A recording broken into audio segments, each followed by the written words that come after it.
serviteur Jésus, apôtre,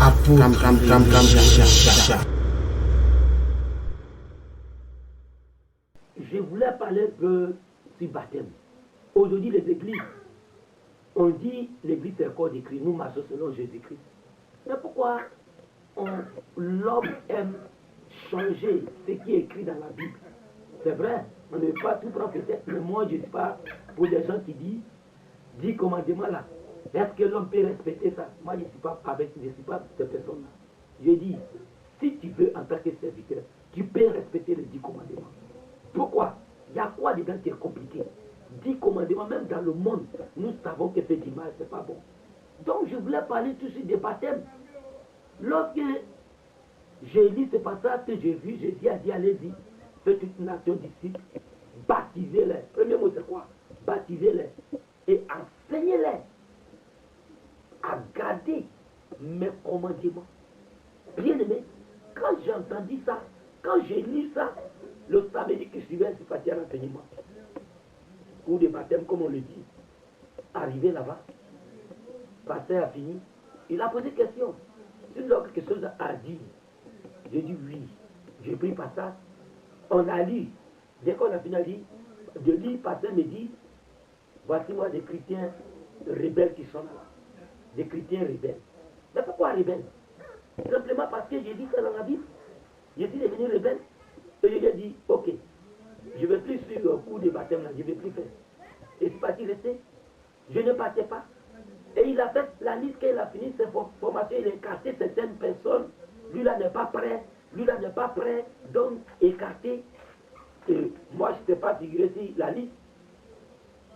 Le jour du baptême, il y a un fils qui vient me dire, ah, grand frère, le pasteur allait baptiser votre groupe là. J'ai dit où? Il m'a dit lieu où ils sont partis. J'ai pris taxi et suis parti les retrouver. Ils étaient encore dans l'eau en train de baptiser des gens. Ils ont fini de baptiser des gens. Je me suis dirigé directement dans l'eau. Ils n'ont pas pu sortir les deux messieurs, les deux pasteurs. Ils n'ont pas pu sortir de l'eau. Ils sont restés là en train de regarder. Et je suis parti les trouver. Ils m'ont baptisé, bien aimé, écoutez-moi bien.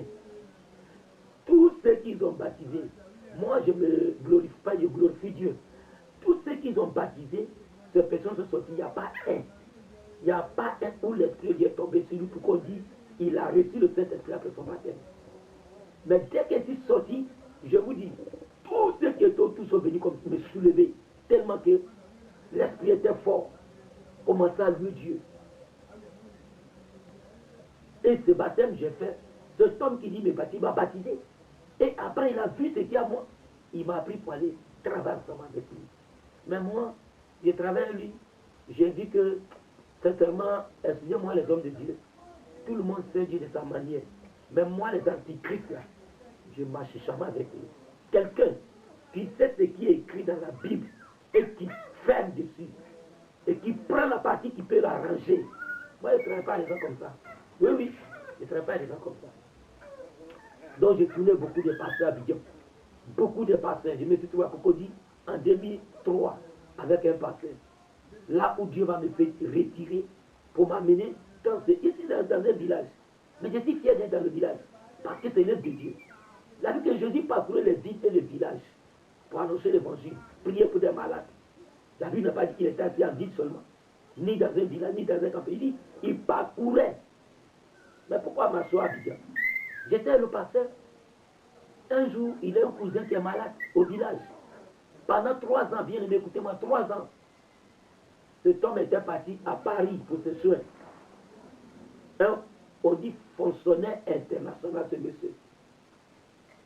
Il est venu, il est couché là, il n'y a pas de guérison, il est rentré dans le coma là. Ça fait 1 an qu'il est en coma. 1 an.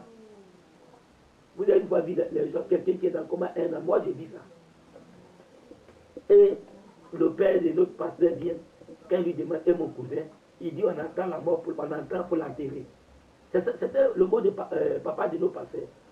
Quand il arrive, on attend pour l'enterrer. Donc un jour, il me dit après du pasteur, il dit, pasteur, j'ai dit papa, mais c'est qui toujours le bien dit qu'on attend pour l'enterrer? Il me dit, oh, c'est un de nos cousins qui est malade depuis des années, il est dans le coma, il ne peut pas s'en sortir.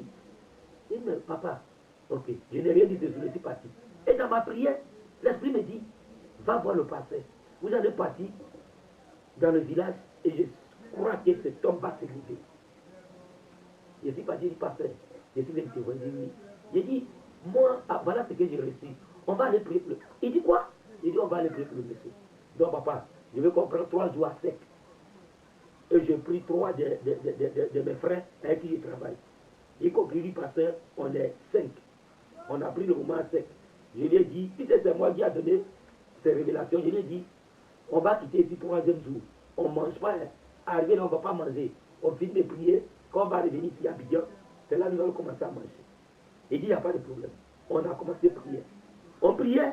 Et un coup, l'esprit me dit, pasteur, ne crois pas ce que tu as dit. Donc j'ai arrêté de prier et dit à mes frères, ah, même y compris pasteur, il dit, ah, l'esprit me dit qu'il y a quelqu'un qui ne croit pas ce que nous sommes en train de faire. Mais je n'ai pas dit non de quelqu'un. Mais je sais, Dieu m'a révélé que c'est le pasteur. Mais il ne peut pas dire, c'est mon papa. Nous sommes partis 3e jour. Arrivé à Diaké. On veut rentrer.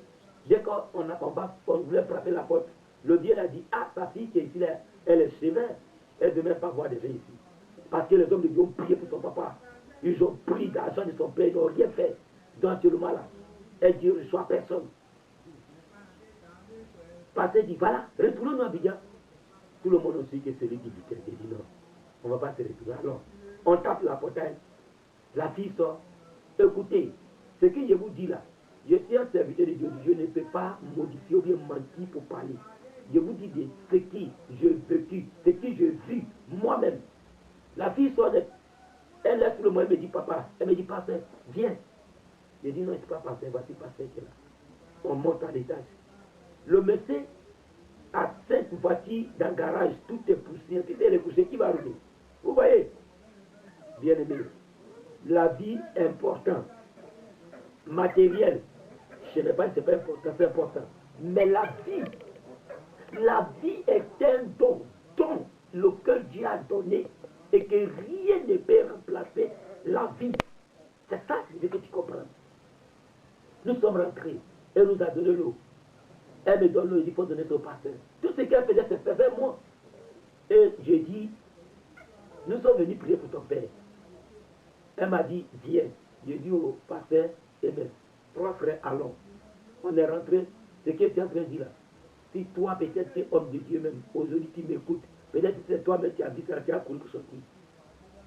Le monsieur couché dans le lit, on ne voit pas, il n'y a pas la chaise sur lui. Rien. Si tu vas ce jour-là, ça dit, tout est dehors. Bouche là ouverte, les yeux sont là quoi. Et où tu sais, où on peut savoir qu'il respire, c'est pas là. On sent ça comme ça. Et le pasteur, quand il a vu ça, il a crié. Il s'est dit, non, pasteur, il faut t'arrêter. Je vais te dire, Jésus-Christ a guéri des malades. Jésus-Christ a ressuscité des morts. Si nous croyons comme il a dit, nous allons aussi ressusciter des morts et guérir des malades. Lorsqu'il me s'est approché, j'ai posé main à cet homme qui est couché. Cet homme mort, il faut le dire. Si c'était le peuple, il allait enterrer le monsieur. Et cet homme-là, j'ai prié pour lui. Et j'ai déclaré au nom de Jésus, avant qu'on quitte ici là, tu vas te lever dans ce lit-là. Nous sommes sortis, on a assis au salon, on vient m'appeler, sa fille vient m'appeler. Mon papa s'est levé, il a assis. Il demande, ah, il y a des gens qui sont venus ici, non? J'ai entendu des bruits. Je suis rentré du gloire à Jésus. Je lui ai dit oui. J'ai dit, monsieur, il dit oui. Nous sommes venus prier pour toi. Où tu es assis là, tu es libéré. Quelques temps après, il dit, je vais boire l'eau. Sa fille a pris l'eau, je vais prier dessus. En priant sur l'eau là. Toi, l'homme de Dieu, qui dit, tout ce que nous faisons, Jésus, on n'a pas besoin de prier sur des choses, de prendre l'eau, de prendre une sainte. Mais je vais te dire quelque chose. Pourquoi nous voulons attribuer tout pouvoir au diable? Tout pouvoir. Tu sais, l'eau que le petit chef prend pour travailler là, c'est Dieu qui a créé. Vous êtes d'accord? C'est Dieu qui a créé. Tout ce qui la terre, que l'homme prend pour modifier, fabriquer Dieu pour déposer, c'est Dieu qui a créé cette terre. Le bois qu'on coupe en taille, c'est Dieu qui a créé. Nous ne pouvons pas servir ce bois. Nous ne pouvons pas servir cette terre. Nous ne pouvons pas aussi servir ces fétiches. Mais nous devons montrer la puissance de notre Seigneur Jésus. La Bible dit, quand vous parlez, vous dites, Jésus a transformé l'eau en vin. Pourquoi Jésus a transformé l'eau en cerceau? Pour te dire combien de fois Dieu est puissant et que Dieu est fort. Et que si aujourd'hui, nous demandons ce que nous demanderons à ce moment-là, il peut le faire pour nous. Je prie sur l'eau pour que l'eau soit le sang de Christ, pour que cet homme boit. Quand il a fini de boire l'eau, quelques minutes après, il a demandé à manger. Tu comprends? Il a demandé à manger. Sa fille a préparé la manger. Quand il a mangé, je suis allé, j'ai prié dernier, j'ai fait une dernière prière. Nous sommes partis ici à Abidjan. Arrivé à Abidjan, une semaine, 2 semaines. Je rappelle le monsieur, demande pasteur, j'ai appelé son frère. Il dit non. J'appelle. Il me dit, ah, pasteur, c'est moi, il m'appelle pasteur. Ma fille m'apprend à marcher. Je vous dis quelque chose. J'ai dit 3 ans couché. Sa fille l'apprend à marcher. Et il lui dit au téléphone que où je causais à toi, c'est fini. Ta fille ne t'apprend plus. Il ne va plus t'attraper. Il ne va rien faire. Dieu va t'aider à marcher. Semaine qui suivait, il appelle. Il dit, pasteur, je marche seul. Est-ce qu'il y a un miracle qui dépasse ça là? Il y a un miracle qui dépasse ça là. Il m'a promis, il allait venir à Abidjan. Quand il allait arriver, ce qu'il va faire pour moi, en tout cas, il n'a pas parlé. Nous sommes arrivés à Abidjan. Par exemple, nous travaillons le pasteur, son cousin. Voilà que Dieu m'a dit, tu vas quitter cet homme-là. Ah, mais comment quitter un homme de Dieu qui était en train de travailler? Je n'ai rien compris. Je refusais. Ah non, non, non, travail de Dieu, c'est pas comme ça. Je suis bien à l'église ici, responsable de délivrance.